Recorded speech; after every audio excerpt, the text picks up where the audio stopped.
Boa noite a todos. Na sequência do nosso estudo sistematizado, hoje vivendo ainda do capítulo 9 da segunda parte de O Livro dos Espíritos, o capítulo que trata da intervenção dos espíritos no mundo corporal, que é um estudo bem interessante porque diz respeito muito diretamente às situações que são vividas ainda na atualidade. As pessoas preocupadas em buscarem, num contato com o mundo espiritual, facilidades de ordem material, até onde o mundo espiritual pode facilitar ou complicar a nossa vidinha, se determinados objetos considerados assim protetores, se esses objetos exerceriam teriam alguma influência boa ou má para quem estiver se utilizando deles. É um pouquinho disso tudo que nós vamos trazendo hoje no fechamento do nosso capítulo, onde 106 questões foram preparadas por Kardec e respondidas pelos espíritos. É importante que se compreenda cada vez melhor o mundo espiritual, para que nós possamos nos aproveitar beneficamente dessa convivência natural que existe entre as duas dimensões. A partir do momento que o princípio inteligente passa a emitir o seu pensamento em ondas contínuas, isso caracterizou a racionalidade, ele passa também não só a emitir, como também a receber as influências. Isso tudo é perfeitamente natural. É a vida de relação entre os espíritos, entre os desencarnados, entre os encarnados e entre encarnados e desencarnados. As influências inferiores, nós podemos, se quisermos, resistir. Nós não estamos aqui como vítimas indefesas, nós dispomos de livre-arbítrio. Livre-arbítrio que vem se estruturando desde as primeiras expressões da racionalidade. O princípio inteligente batalhou duramente para desenvolver a sua capacidade mental até que ele pudesse pensar e a partir daí começa a fazer uso da vontade. Quanto mais desenvolvido moralmente, quanto mais inclusive desenvolvido intelectual e moralmente, ele vai tendo maior facilidade em discernir, em escolher, em decidir-se, em aceitar ou não aceitar aquilo que lhe é oferecido. Com relação, portanto, à influência dos espíritos semelhantes a nós ou os inferiores, nós podemos aceitar ou não. Com relação aos superiores, eles não podem nos influenciar? Certamente, mas nunca interferirão na nossa decisão, respeitarão a nossa vontade. De nossa parte, é que seria muito interessante se aceitássemos as suas sugestões e até nos deixássemos influenciar por essas sugestões, pelos pensamentos dos bons espíritos. Com certeza estaríamos vivendo muito melhor, mesmo que ainda em um plano de expiação e provas. Essa proteção, essa influenciação positiva, que quando aceita se torna mais efetiva, é oficializada pelas leis divinas. Ninguém está autorizado no universo a fazer o mal. Ninguém está autorizado a prejudicar as pessoas. Mas todos nós estamos autorizados a fazer o bem e auxiliar as pessoas. Porque às vezes nós imaginamos assim que o dever de fazer o bem e de auxiliar é dos espíritos superiores apenas. Não. Todos podemos fazer o bem, todos podemos ajudar o próximo. Oficializado, portanto, pela lei divina, esse auxílio positivo, nós temos aí nas figuras do anjo guardião, estamos fazendo uma retrospectiva daquilo que nós vimos nessas 3 semanas, que é um bom espírito. Acreditamos que uma das primeiras características básica do anjo guardião é ser paciente e depois humilde o suficiente para não se desencorajar pela nossa ingratidão ou a nossa até indiferença. A missão dele é acompanhar-nos, nos auxiliar durante fases sequentes das nossas existências. Pode ser, às vezes, em uma existência, ou um espírito pode nos acompanhar durante muito tempo. Além dos anjos guardiões, nós temos os espíritos familiares. São aqueles, veja, não vejamos nisso apenas a familiaridade estabelecida pelas ligações consanguíneas de uma existência ou de outras existências. São espíritos que vão se tornando ligados a nós com a intenção de nos auxiliar. Apenas que nem sempre estes são espíritos, às vezes, de ordem muito superior e precisam exatamente da aquiescência, da autorização do nosso anjo guardião para que eles possam até nos auxiliar. Vêm os espíritos simpáticos, aqueles que são atraídos ao nosso lado, ou por afeições particulares, ou ainda por alguma coisa que os identifique conosco, independentemente de um conhecimento anterior. Às vezes estamos envolvidos em trabalhos, em projetos, em fases da nossa existência, em que atraímos espíritos que se identifiquem com aquilo que estamos vivendo, que estamos realizando. Essas aproximações são circunstanciais e temporárias, mas que, se bem conduzidas, vão resultar em benefícios para ambos, tanto para aquele que vem ser auxiliado, como para aquele que está ali desenvolvendo um trabalho de ajuda em um determinado campo, em uma determinada área. Da mesma maneira que cada um de nós tem o seu espírito protetor, quem é, nós já discutimos isso no estudo passado. O importante é sabermos o que ele é, um bom espírito. O quem, na maioria dos casos, não tem maior significado para nós. Porque se ele não for um conhecido, se não for conhecido dessa existência, não está registrado na memória, né, que nós estamos nos utilizando agora. Se for alguém do passado, ou se nunca teve uma ligação maior conosco, o nome é alguma coisa assim irrelevante. O que importa é que é um bom espírito. Então, da mesma maneira que nós temos um bom espírito, cujo trabalho que ele aceitou, comprometeu-se com as leis divinas em cuidar daquela determinada pessoa, também as cidades, os países, têm os seus espíritos protetores. Como Jesus governa o planeta Terra, é o responsável pela instrução, é o responsável pelo encaminhamento dessa humanidade.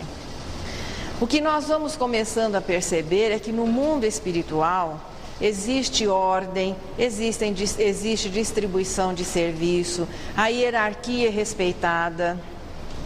Deus se manifesta através dessa hierarquia de espíritos para que todos os seres, todas as criaturas, todo o universo possa funcionar dentro da lei que o criou e o mantém, que é a lei maior, que é o amor.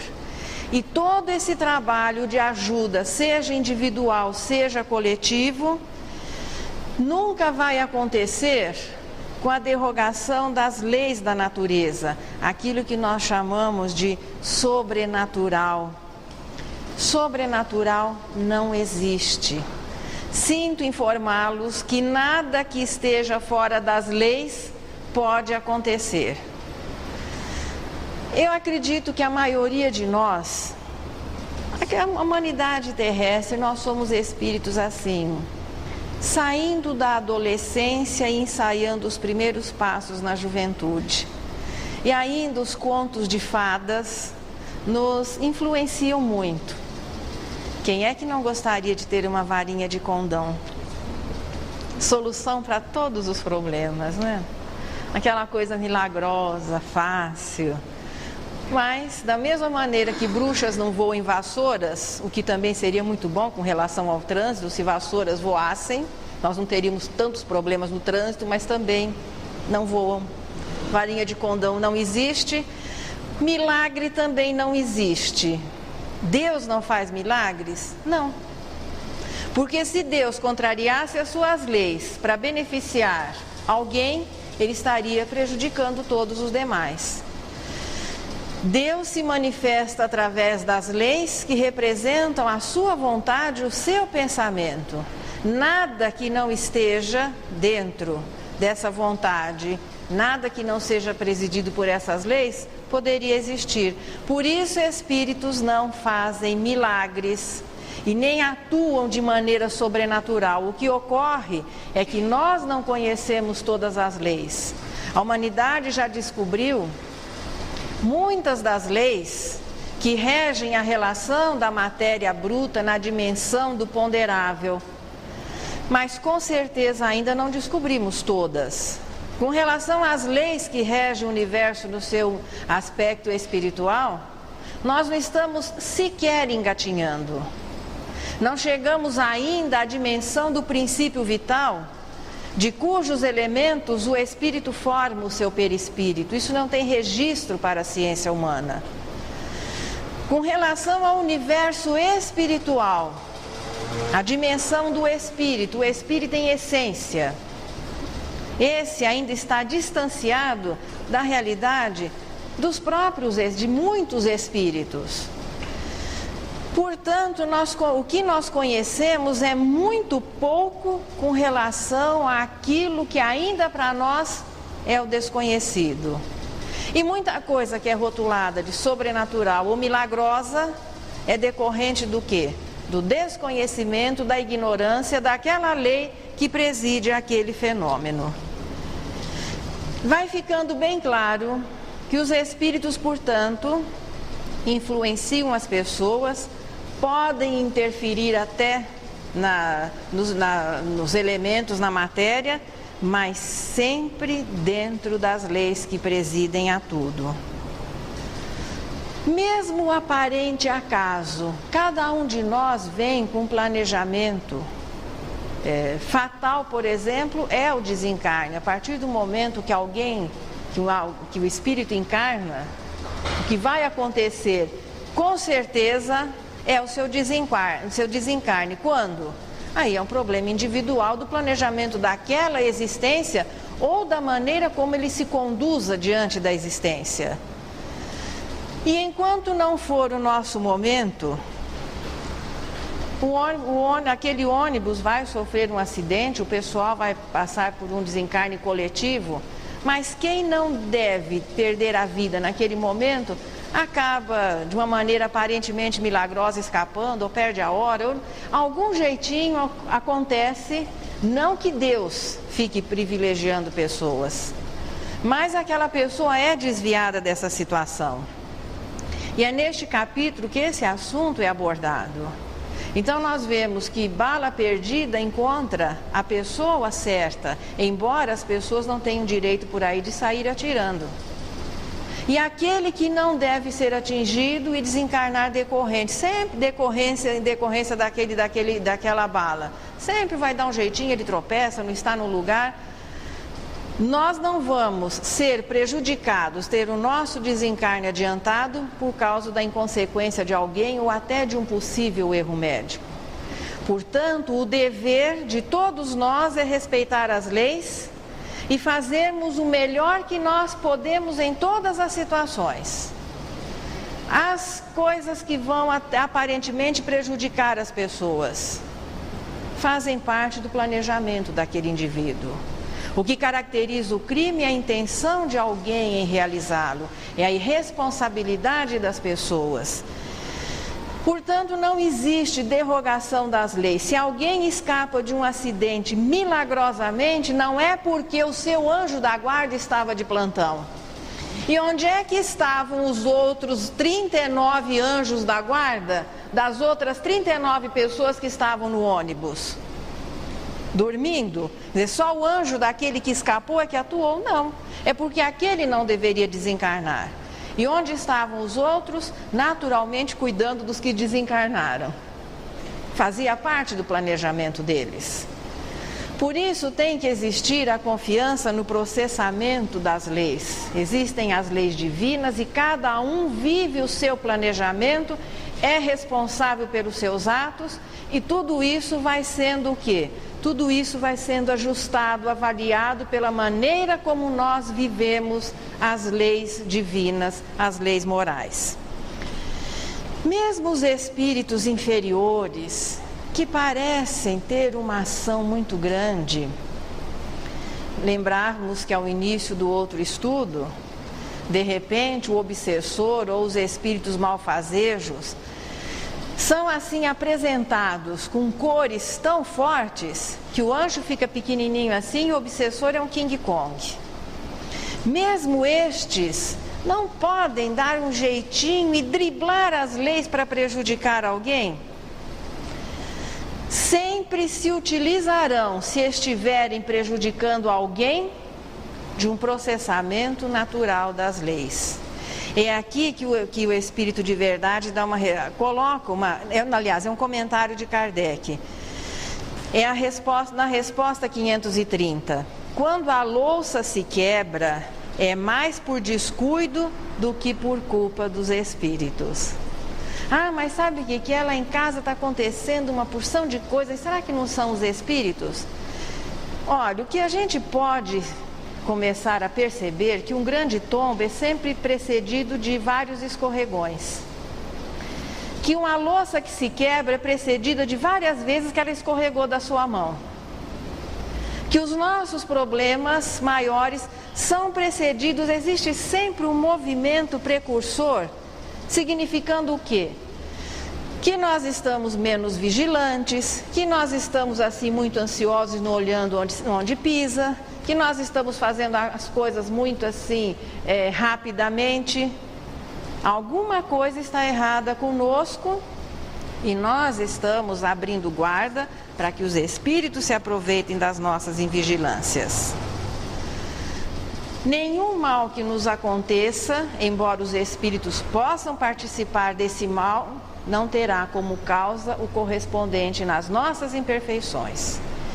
Então eles vão se utilizar daquilo que nós oferecemos e a partir daí podem até realizar com o material que nós fornecemos grandes construções e nós vamos nos tornar prisioneiros dessa situação. E os bons espíritos não podem afastar o mal de nós? Coitadinhos, afinal de contas tem anjo da guarda, espírito familiar, espírito protetor, tem tanta gente para ajudando, eles não podem dar um jeitinho assim e nos livrar de um mal que esteja por acontecer? É que ponto de vista de espírito é um pouco diferente do ponto de vista do espírito quando está encarnado.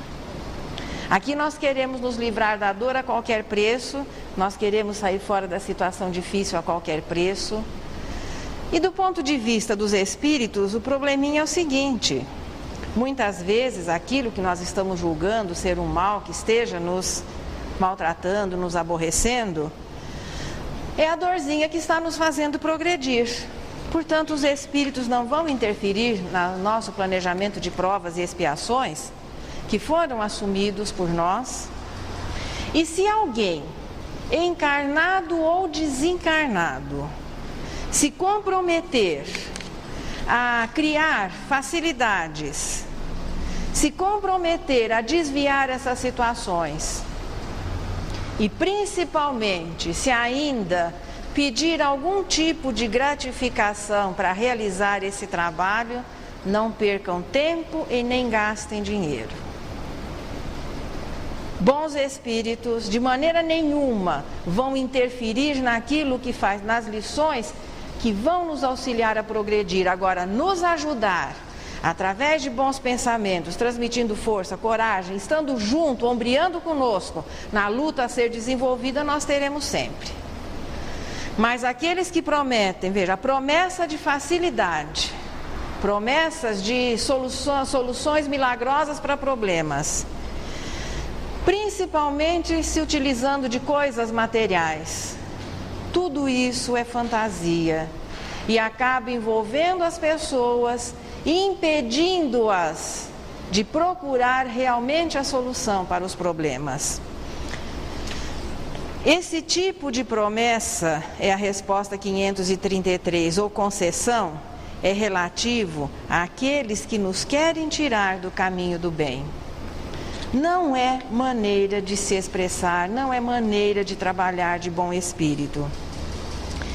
E quando nós estivermos vivendo situações em que você avalia, sabe que é lá em casa está tudo dando errado, tudo dando para trás, parece que tem olho gordo, que puseram alguma coisa, amarraram isso, amarraram não sei mais das quantas, e as pessoas ficam preocupadas com essa ação que alguém encarnado ou que espíritos desencarnados possam estar exercendo. Antes de partirmos para esse terreno fantástico e inseguro, por que não fazer uma avaliação sincera, objetiva na nossa atuação? Se os negócios não vão bem, vamos analisar o que é que está acontecendo? Nós estamos trabalhando, administrando como deveríamos estar? Se é questão de relacionamento, nós estamos respeitando o sentimento do próximo ou estamos apenas explorando o sentimento do próximo e depois nos dizemos magoados quando alguém explora o nosso? Tanto na vida moral como na vida espiritual, é importante verificar-se se porventura uma ação maléfica, espíritos inferiores estejam se aproveitando das nossas imperfeições, verificar se não seremos nós mesmos o agente causador de todos esses transtornos. Porque tudo estará girando em torno da nossa infantilidade, da nossa imprevidência, da nossa ignorância, da nossa cobiça, tudo aquilo que caracteriza as imperfeições que ainda fazem parte da nossa natureza. Se formos os agentes do probleminha, muito simples. Ao invés de tentar mudar tudo à nossa volta, comece a sua mudança, que é muito mais fácil e é a única solução. Nós não vamos modificar, inclusive se verificado uma interferência espiritual, a sugestão aqui é interessantíssima. A maioria de nós, quando ora, porque parece que a oração ainda não é um hábito que se incorporou mesmo entre os espíritas. A maioria de nós, depois de milênios vivendo aqui no planeta Terra, já incorporou, ainda que superficialmente, alguns hábitos de higiene. Tomar banho, escovar os dentes, dar uma ajeitadinha, nós sentimos falta disso, mas basta haver um problema emocional e de ordem geral, uma das primeiras coisas que é atingida é o descuido, que caracteriza muitas vezes determinadas doenças mentais. O indivíduo já não toma banho, não quer pentear. Então ainda, veja, não é um hábito que apesar da dificuldade ele consegue ser mantido. Com relação à oração, eu acho que nós estamos mais perto do creme dental do que exatamente da oração. Então nós temos o hábito de escovar os dentes, porque também o dentista, é doloroso, custa meio caro e você se esforça por cuidar do dentinho. Como a oração é alguma coisa que parece que não surte um resultado tão imediato, e parece que nós não sentimos falta dela quando não fazemos, a oração vai sendo deixada para depois. Quando oramos, ou é no momento de dificuldade, pedindo socorro. Alguns possivelmente já consigam aquele hábito de higiene da alma. A oração corresponderia aos hábitos de higiene para o corpo, e a higiene da alma. Então, antes de escovar o dente, lavar o rosto de manhã ou tomar o banho, escova o dentinho do espírito, penteia o espírito através do quê? Dá uma limpada nele através do quê? Da oração. E orar por aqueles que nos perseguem, por aqueles que estejam nos prejudicando, pagando-lhes com o bem o mal que estiverem nos fazendo. E outra, talvez alguma coisa agora que desperte o nosso interesse. Antes de beneficiarmos alguém com o nosso momento de oração, o primeiro beneficiado seremos nós mesmos. Porque se aquela atuação malfazeja, então usando um número assim hipotético, digamos que a média do nosso coeficiente moral, precisamos registrar esse negócio de coeficiente moral que você dá seja. Tem o QI e o QM. Esse aqui é daqui da seja. Se a nossa média, o nosso QM é 15, nos momentos em que você fica meio aborrecido, bravo, revoltado, você vai ao 10. Quando você ora, você chega no número 20. Mas a sua média é o 15.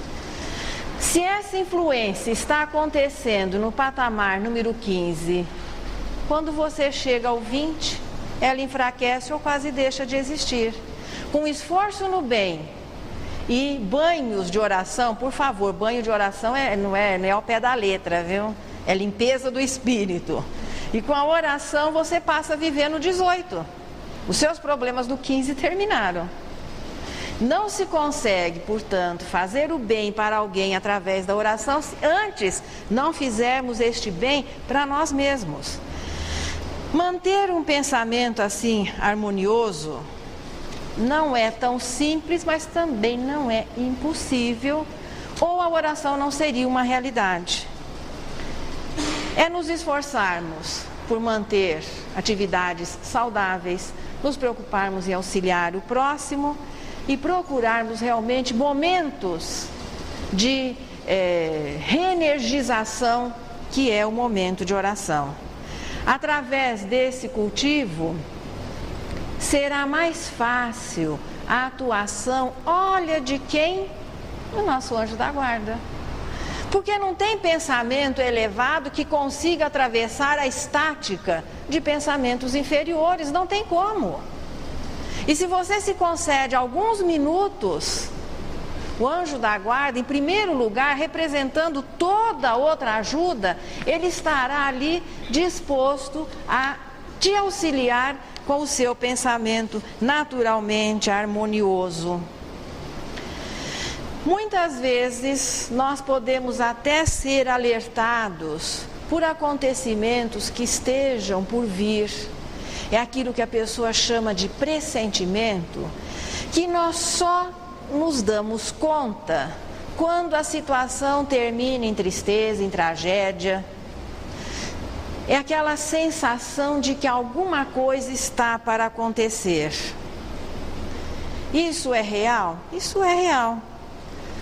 Pode ser a lembrança intuitiva do nosso próprio planejamento, que se manifesta dessa maneira natural através do quê? Do nosso pensamento, para que nós nos preparemos. E pode ser também pensamentos de bons espíritos, aquele conselho íntimo para que estejamos preparados para uma perda dolorosa ou para acertar sozinho na loto. Por que só pensar em tristeza? Ou para de repente você receber uma grande alegria que esteja por vir.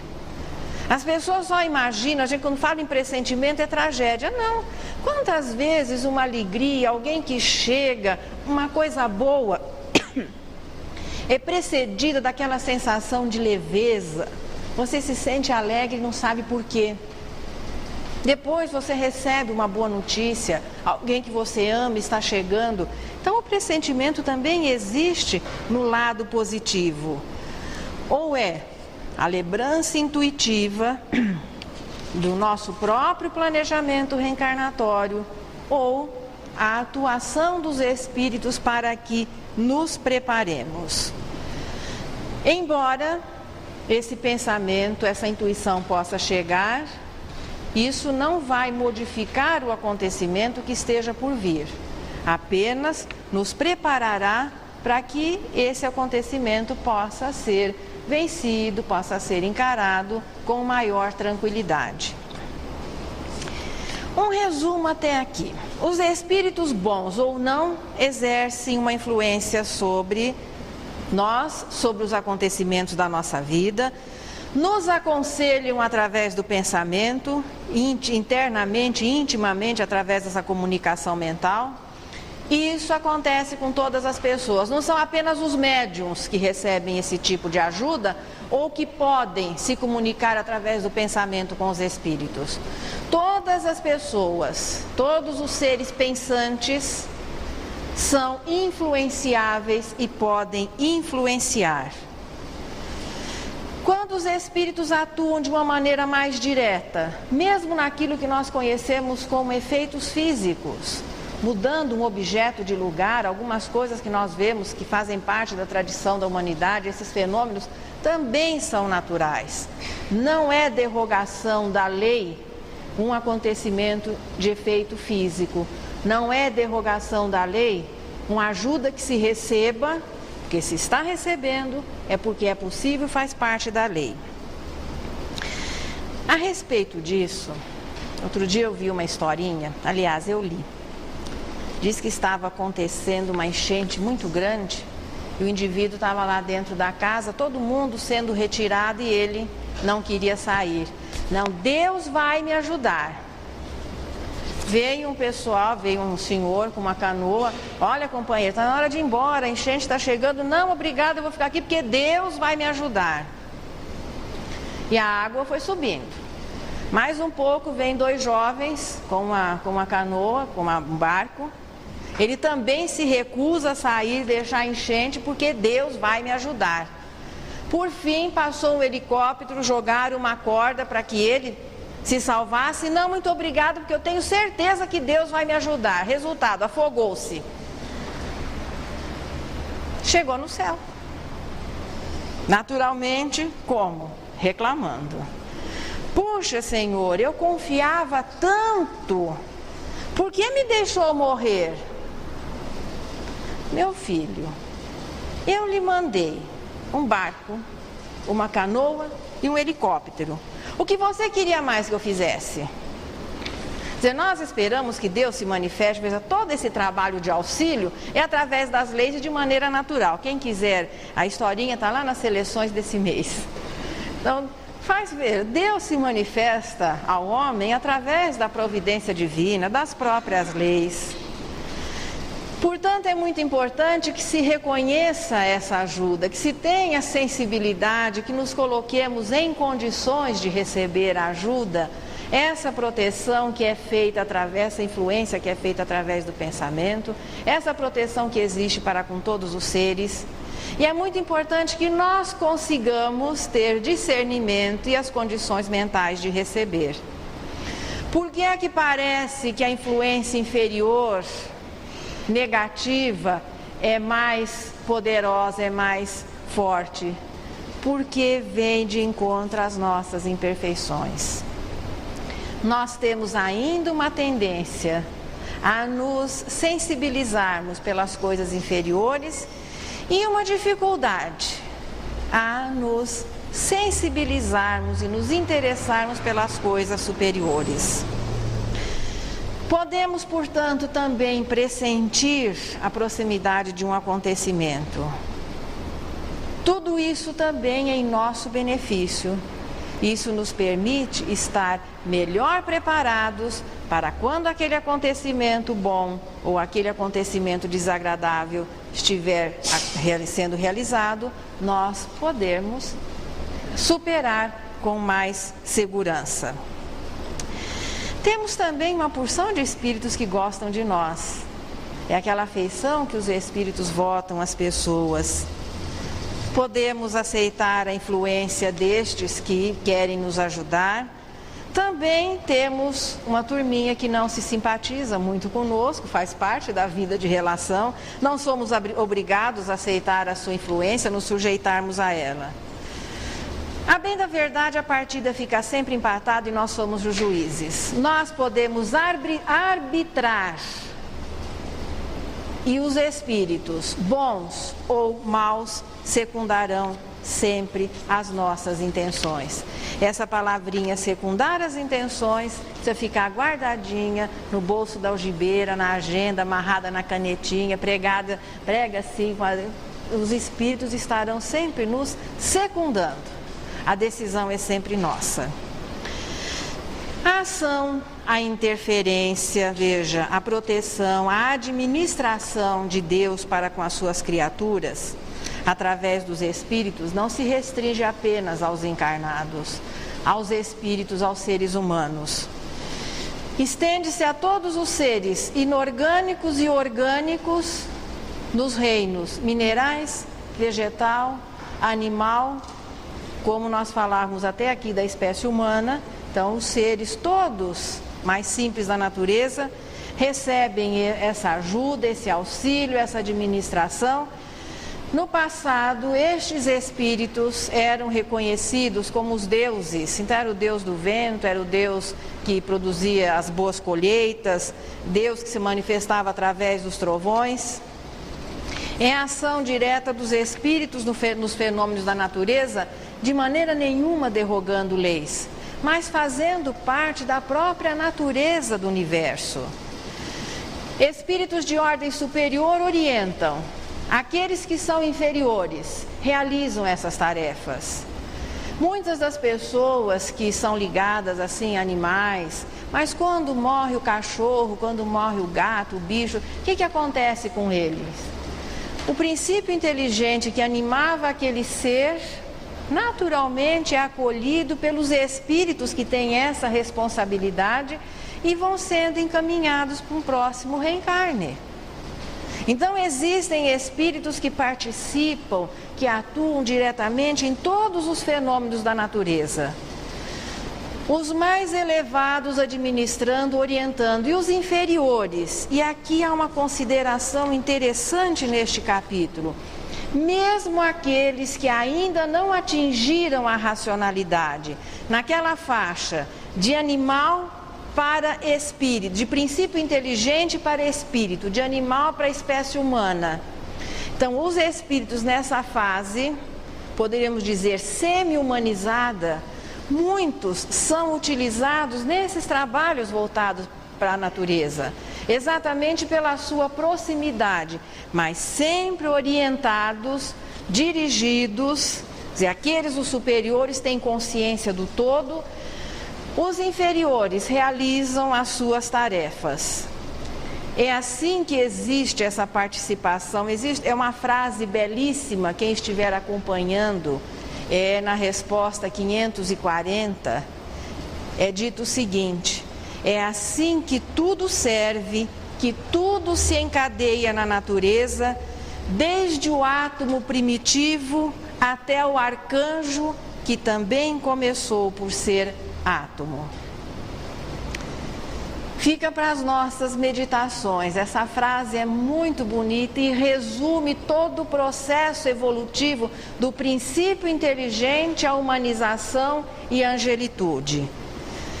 Todos os seres, portanto, orgânicos e inorgânicos, vegetais, animais, humanos, recebem cuidados especiais em nome de Deus. No decorrer dos milênios, fazendo uma retrospectiva assim do nosso passado, sempre existiram pessoas que pareciam saber coisas que a maioria, os que conviviam com eles, não sabiam, que podiam realizar determinados feitos que a maioria não conseguia.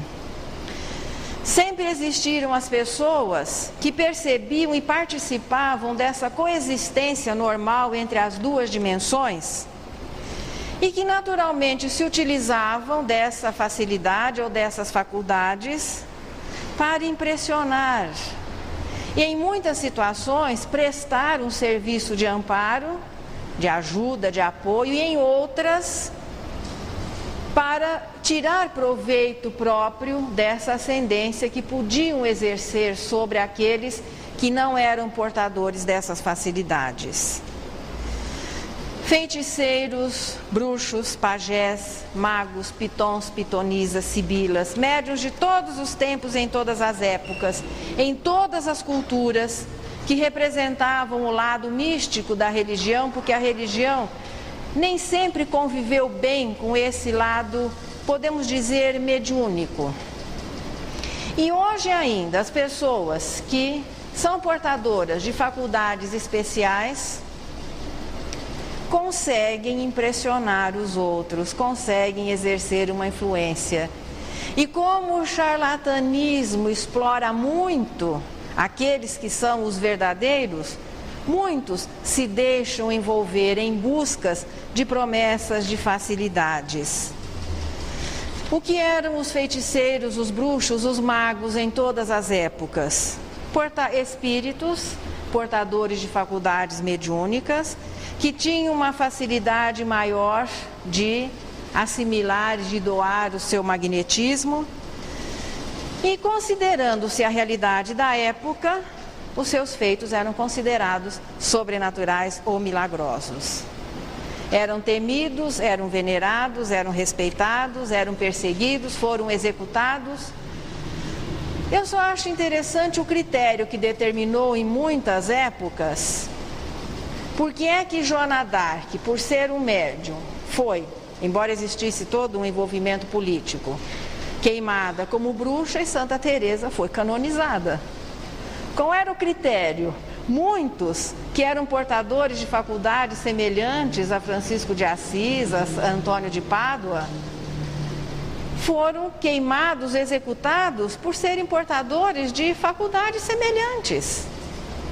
A incompreensão do mundo ou os considerava santos ou os considerava feiticeiros, quando eles eram apenas médiuns.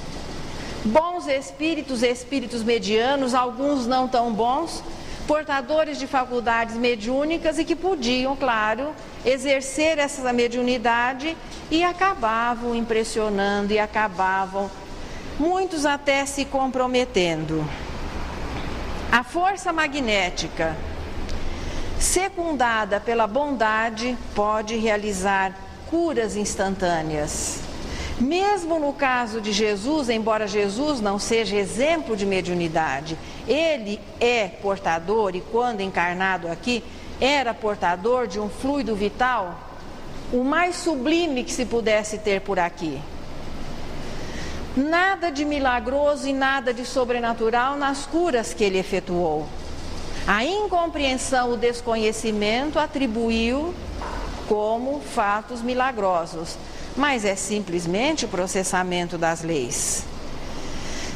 O emprego, portanto, dessas forças, do uso da mediunidade, ele pode ser positivo, ele pode ser negativo, dependendo daquilo que a pessoa queira, da sua maneira de ser. Pode atrair bons espíritos, pode atrair espíritos inferiores. É que ainda hoje as pessoas pensam que a ação esteja nas formas, nos rituais, nos objetos. Isso foi explorado até pelos magos, os feiticeiros, os portadores dessas faculdades no passado, foi. Eu, quando era criança, eu imaginava que a bola de cristal, que a gente sempre vê dizer que o mago tem, o feiticeiro tem, fosse como uma televisãozinha, que ele ficava olhando lá dentro e lá ele via o que estava acontecendo. Não. A bola de cristal, o copo d'água, o círculo mágico, seja lá o que a pessoa se utiliza, é um exercício de concentração. Para que ele possa concentrar o seu pensamento e através, sim, da sua faculdade, da vista dupla ou a intuição de um espírito, para que ele possa fazer um diagnóstico ou de uma certa maneira, poder saber até o que esteja acontecendo à distância. Então não é o objeto é perfeitamente dispensável.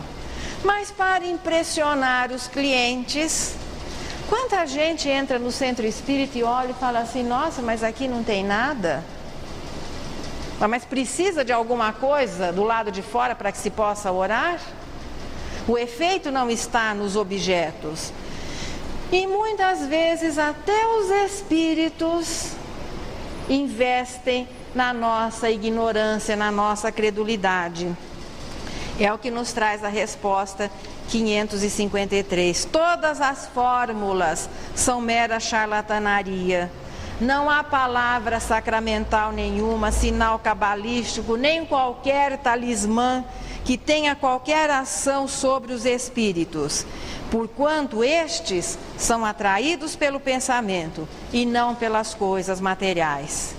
Talismã são objetos aos quais nós conferimos algum tipo de poder. Aí você se sente protegido porque está com o seu pezinho de coelho. Se pé de coelho desse sorte para alguém, o dono deles não perdia os 4. Portanto, nós imaginarmos que um objeto possa nos proteger é infantilidade. Pode momentaneamente nos auxiliar a desenvolver um recurso que já é nosso, mas que não vai exercer nenhum efeito sobre espírito nenhum. Assim como sal grosso, sal fino, sal grosso acho que o pessoal tempera churrasco, né? Deve servir só para isso, para outra coisa não tem nenhum efeito. Com relação aos espíritos, não sei se tem alguma outra aplicação aqui, mas com relação a espíritos, sal, isso, aquilo, colar de alho no pescoço e outras coisas mais, aquela folhinha de arruda que se põe atrás da orelha, isso tudo é infantilidade. Mas quando é um espírito que, através de um médium, diz que nós devemos rodear tudo com sal, que é para prender lá dentro, está brincando com a gente. Ou ele não sabe nada e até com boa vontade, mas com muito desconhecimento, oferecendo o seu melhor, ou então, e geralmente é a segunda hipótese, sabe muito bem das coisas. E enquanto você confia no sal, você deixa de confiar e de cuidar de você mesmo, de procurar crescer, de procurar ser bom, de procurar orar, que é isso que vai desfazer o vínculo, é isso que vai estabelecer aquela proteção que todos nós gostaríamos de ter. Pode um homem mau, é a pergunta 551 que abre essa parte do nosso capítulo, pode um homem mau, com auxílio de um mau espírito, prejudicar alguém? A resposta é clara e objetiva, não. Mas como é que isso acontece? Não existe lei no universo que autorize alguém a fazer o mal. Agora, as nossas imperfeições nos permitem receber o mal que nos é dirigido e às vezes receber o mal que nem era dirigido para nós. Você emite um pensamento inferior e as pessoas que estejam naquele nível podem ser prejudicadas pelo seu pensamento que nem necessariamente não era dirigido àquela pessoa. Por isso é que Jesus, considerando nossa infantilidade, o nosso desconhecimento, realçou em muitas oportunidades a importância da vigilância e da oração. E ele ainda completava, para que não se caia em tentação. Mas a tentação não está do lado de fora, não é um tropeço, não é um tapete mal colocado que você vai escorregar. A tentação está do lado de dentro, são as nossas imperfeições. Vigiando e orando, nós vamos começando a mudar o nosso padrão vibratório, as nossas imperfeições vão sendo diluídas e a ação dos espíritos inferiores que atuavam naquela faixa da imperfeição anterior já não se torna tão intensa. Bênçãos e maldições também é abordada aqui no capítulo. É muito importante que alguém nos abençoe. Se nós fizermos o bem e alguém pensar o bem para nós, isso vai ser muito bom. Desde que nós nos coloquemos em condições de receber aquele bom pensamento. Porque o nosso anjo da guarda está constantemente nos abençoando. Deus constantemente abençoa o universo porque o seu pensamento é o amor. Só que nós não conseguimos, em muitas situações, manter um padrão que nos permita receber os benefícios desse clima abençoado. E as maldições? A maldição é um mau pensamento que é dirigido em alguém.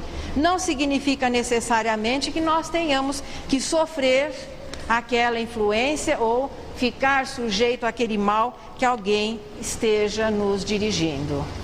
A receitinha sempre é a vigilância, o cultivo da oração, o esforço no bem. À medida que vamos nos tornando melhores, atrairemos bons espíritos. Enquanto estamos aqui patinando nas nossas próprias imperfeições, mais sujeitos à atuação de maus espíritos. E um cuidadinho, sempre bom lembrar. De vez em quando se ouve dizer que determinada pessoa fez um pacto. Eu me lembro do retrato de Dorian Gray, né? A história fantástica do quadro que não envelhecia, é de Oscar Wilde, me parece. O retrato que o retrato envelhecia enquanto Dorian Gray ficava fazendo tudo que quisesse, que todas as suas imperfeições, a sua velhice, a sua fealdade de espírito se refletia no quadro.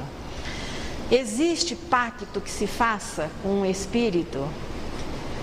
Olha, não é só com os espíritos, mas se nós vamos estabelecer uma sociedade aqui, é bom que as partes se conheçam, que haja sinceridade, que se seja garantido por um bom documento. Porque tudo tem um preço. Quando se fala em pacto, nunca se fala com espíritos superiores. Esses não pedem nada, naturalmente nos auxiliam. Nosso anjo da guarda, nós não nos lembramos dele nem para agradecer. Então, se alguém, em alguma situação difícil da vida, resolva procurar lugares onde isso é oferecido, que examine bem as cláusulas do contrato. Bons fazem o bem desinteressadamente, é a natureza deles. Quem se propõe a nos fazer o bem, mas estabelecendo algum tipo de ligação, cuidadinho, leia bem as entrelinhas, porque isso vai ter um preço e possivelmente vai ser muito difícil depois uma convivência saudável com um espírito que se proponha interesseiramente a nos auxiliar. É muito importante que cada um seja responsável pelos seus atos e desenvolva recursos próprios e que conte com a ajuda de bons espíritos, dos amigos que o possam auxiliar, mas isso tudo feito em nome do bem. O nosso livre-arbítrio em todas as situações continuará sendo sempre respeitado. Os bons naturalmente respeitarão o nosso livre-arbítrio, mesmo quando nós estivermos nos envolvendo com o mal. É quando o nosso anjo da guarda se afasta, não imagine esse afastamento físico, que a gente pensa em afasta, que ele vai para outra galáxia. É que os seus pensamentos não encontram eco mais dentro de nós. Aguarda que vivamos a nossa experiência dolorosa e depois você volta humilhadíssimo para reiniciar novamente ou reatar aquela convivência saudável. É muito importante que possamos estabelecer um contato maior com os bons espíritos através do esforço no bem. Em todos os momentos que estivermos fazendo bem, falando bem, pensando bem, nós estaremos com o nosso pensamento unido aos bons espíritos. Essas ligações vão se transformando em chuvas de bênçãos. Aí sim, sem que a pessoa tenha maiores preocupações com aqueles que lhes queiram fazer mal. Ao invés de nós nos preocuparmos com o mal que alguém queira nos fazer, seria muito bom que nós nos preocupássemos com o bem que nós podemos fazer. É simples, não é? As pessoas se preocupam porque alguém está invejando, porque isso não nos cause maiores preocupações. Na nossa vida de relação como espíritos milenares, nós despertamos simpatias e antipatias. Todo o processo evolutivo é para que essas ligações doentias sejam desfeitas. Então, ao invés de temermos a existência delas, que possamos continuar angariando simpatias e fazendo o bem. É isso que vai se transformar realmente naquilo que o pessoal chama de corpo fechado. É engraçado que o povo, quando fala corpo fechado, eles já imaginam aquele colete à prova de bala, né? De repente você está assim vestidinho com uma roupa que espírito nenhum consegue atravessar. Isso é infantilidade.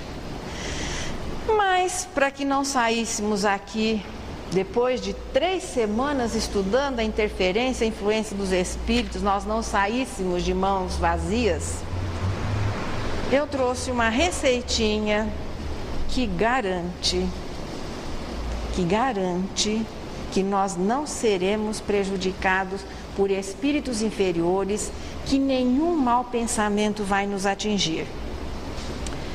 Aqui nós já ganhamos o chaveirinho da felicidade, não ganhamos para quem fez a sequência do Evangelho? Ganhamos também a água santa, a receitinha da água santa.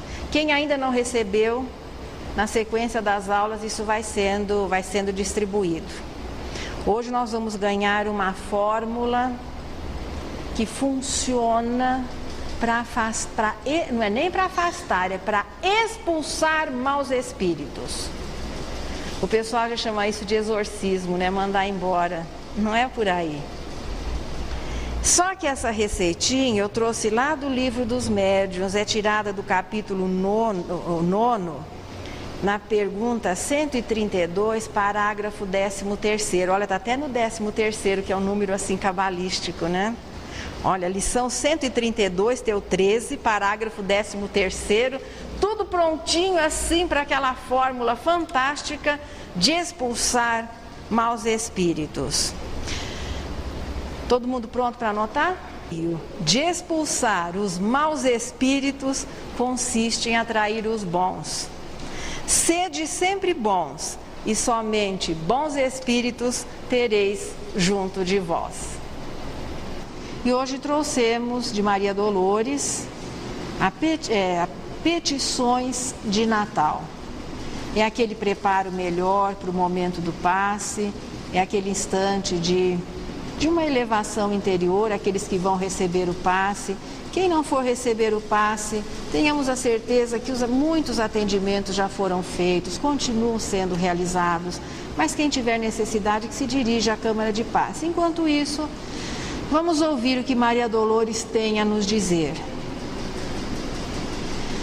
Senhor, quando criança, se surgiu o Natal, eu te enfeitava o nome em flores de papel e te rogava em oração tomada de esperança que me mandasses por Papai Noel uma boneca diferente que caminhasse à minha frente ou falasse em minha mão.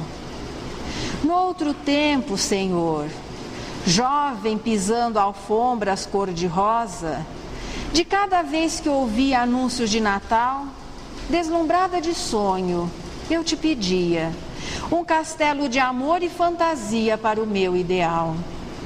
Depois, mulher cansada, quando vi o Natal brilhando à porta, minha pobre ansiedade quase morta multiplicava preces e suplicava que me desses na velha angústia minha a ilusão de ser amada, embora ao fim da estrada fosse triste sozinha.